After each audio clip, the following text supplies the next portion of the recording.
Bueno, pues buenas tardes a todos y a todas. Bueno, presentaciones también demasiado elevadas, tengo experiencia, hago lo que puedo, hago lo que puedo, ¿no?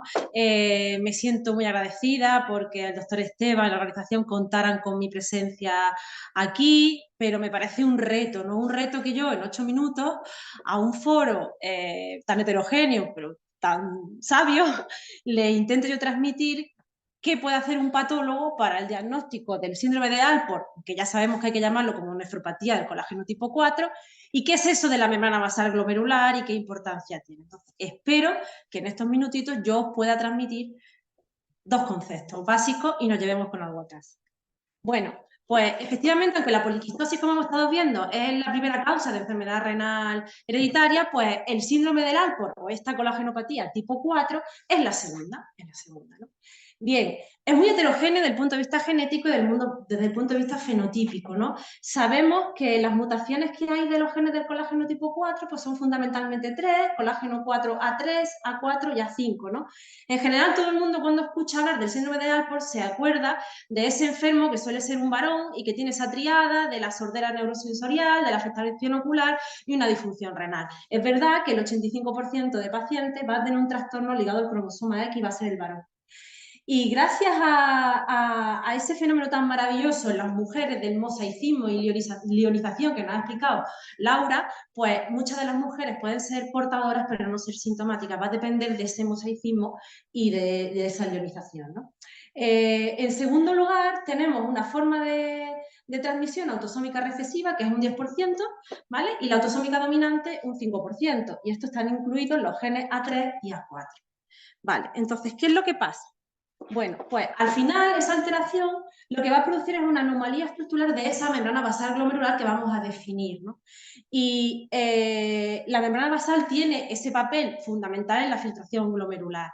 Claro, estos enfermos van a ir a insuficiencia renal, con lo cual el diagnóstico precoz es un reto y es lo que debería de conseguirse, pero desgraciadamente muchas veces llegamos cuando hay una insuficiencia renal.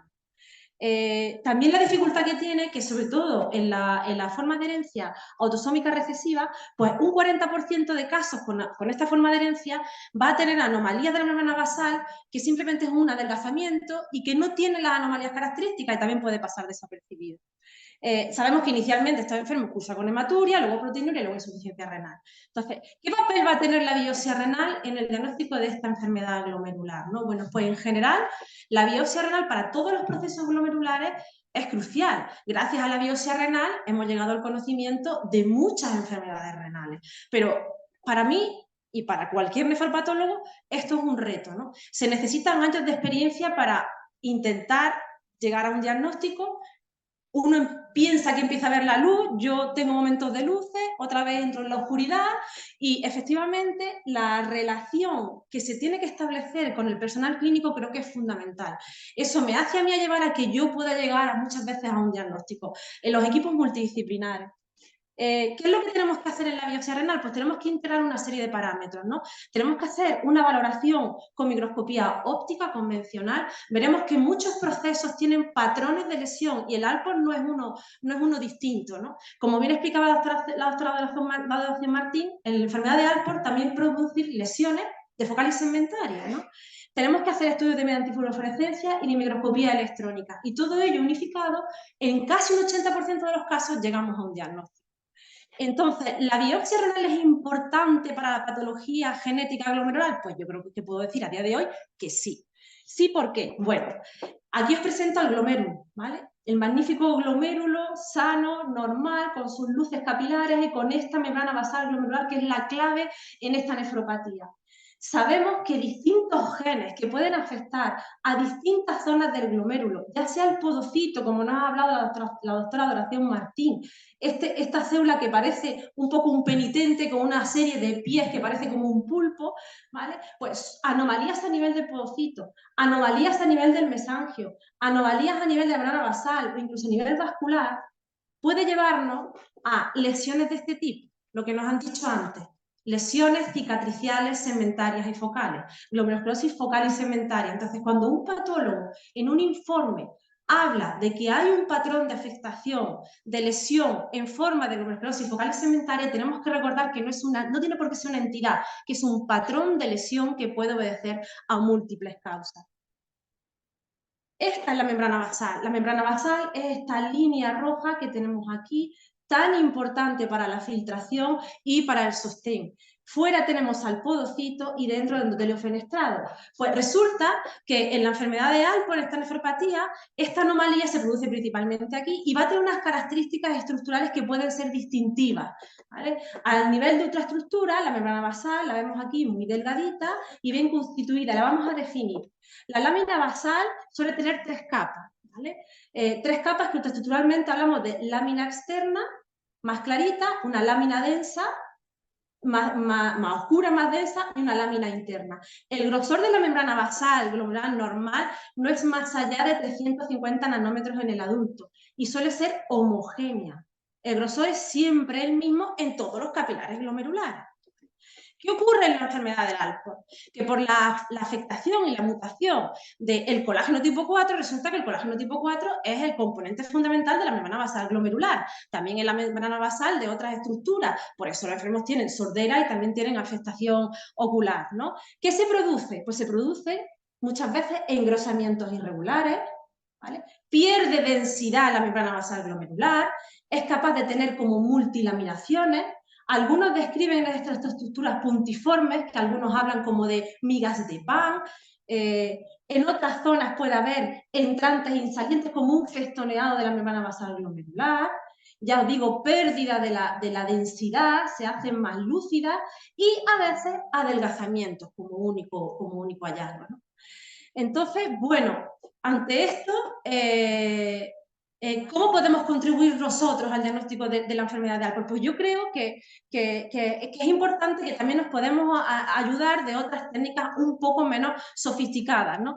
Las técnicas mediante inmunofluorescencia. La enfermedad, esta nefropatía no cursa con depósitos de inmunocomplejos, simplemente que esas anomalías del colágeno las podemos demostrar con anticuerpos. Entonces, una expresión normal de tinción colagénica en un riñón normal lo veríamos como en esta imagen de aquí.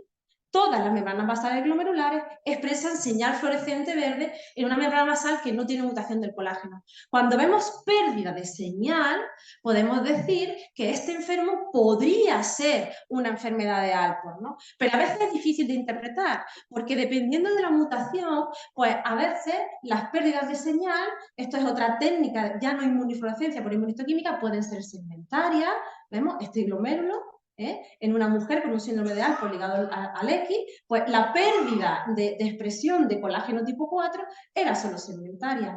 Esta pérdida también la podemos ver en los túbulos renales, ¿no? Entonces, todas estas técnicas nos pueden ayudar al diagnóstico. Pero ¿qué pasa? Que cuando uno ve una biopsia renal, en la microscopía óptica convencional, como hemos visto, puede ser muy anodina, ¿no? Sobre todo en fases iniciales. Uno puede ver glóbulos normales, a veces las luces capilares no son prominentes, o, como hemos dicho, esas lesiones cicatriciales, que son comunes a distintas enfermedades, ¿no? Entonces, me parece interesante, bueno, desde el punto de vista intersticial puede cursar con fibrosis y atrofia tubular, datos inespecíficos, y por esa proteinuria que puede presentar, esto es común a muchos procesos que tienen proteinuria, el acúmulo de células de tipo espumoso, que lo único que nos dice es que es un enfermo con proteinuria, ¿no? Hallazgo inespecífico a nivel tubular intersticial. Pues bueno, este grupo de trabajo me parece muy interesante porque sigue poniendo en valor la importancia de la ultraestructura en muchas entidades y presenta un caso clínico de un enfermo de Alport que no se sospechaba, ¿no? Entonces, es un chico de 17 años que cursa con síndrome nefrótico, no tiene antecedentes familiares de interés, todo el estudio de autoinmunidad es normal, complemento normal, infecciones, nada, pero bueno, como presenta una proteinuria en un síndrome nefrótico, pues se somete a biopsia renal. ¿Qué vemos en la biopsia renal de este enfermo? Pues lesiones de focal segmentaria. Claro, en el contexto clínico en el que estamos, sin antecedentes familiares, sin sospecharlo, pues al final el primer informe que se hace en anatomía patológica es una glomerulosclerosis focal segmentaria, sospechando que a lo mejor podría ser una causa primaria. Para eso el electrónico nos puede ayudar, lo que nos decía doctora Adoración Martí, si la fusión del pedicelo es muy extensa podemos decir que es primaria, tal, pero cuando se dio en la ultraestructura, bueno, inmunofluorescencia negativa, se llevó la sorpresa de que había anomalías en la membrana basal glomerular. Veíamos cambios similares a esta nefropatía. Engrosamiento de la membrana basal, multilaminación, zonas que también pueden tener heterogeneidad, hay algunas zonas más gruesas, otras más delgadas, irregularidades y festoneamientos. Para ello, pues ya se dice, bueno, pues vamos a ver si con estudios de inmunofluorescencia hay pérdida de tinción, y se demostró que no había expresión de la cadena alfa-5. Con lo cual después se llega al diagnóstico de que esto, en el fondo, podía ser una nefropatía ligada al colágeno, un síndrome de Alport ligado al cromosoma X, con todas las repercusiones que tiene, con un patrón de focales segmentarias, y no había sospecha de enfermedad hereditaria. Esto evita a un enfermo someterlo a sobretratamiento y las implicaciones que tiene para el estudio familiar, ¿no? Pero esto tiene una serie de problemas. ¿Por qué? Porque a veces la microscopía electrónica no es lo más específico del mundo, vemos que hay un porcentaje de AL, porque lo único que pueden tener son adelgazamientos focales, que tú puedes incluso no verlos en el electrónico. La inmunofluorescencia a veces es difícil de interpretar porque puede tener pérdidas parciales, el entrenamiento también es importante.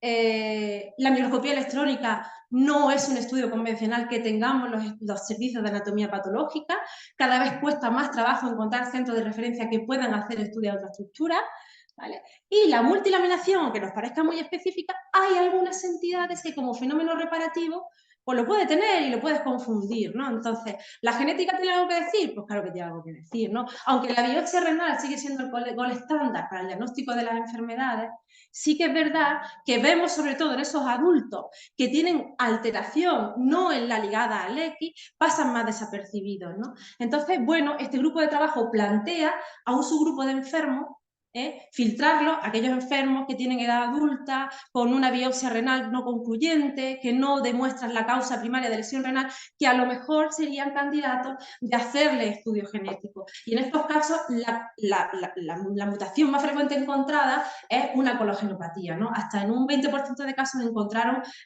por lo menos portadores, aunque sea en una forma autosómica dominante o recesiva, ¿no? Entonces, yo creo que el futuro de todos estos enfermos va a ser asociar una clínica con una biopsia renal y con un estudio molecular, ¿no? En este grupo de trabajo solo filtraban enfermos con focales segmentarias. Yo creo que las focales segmentarias, sí, sobre todo en enfermos adultos, en los que a veces son resistentes a tratamiento, probablemente son Alport infradiagnosticados, ¿no?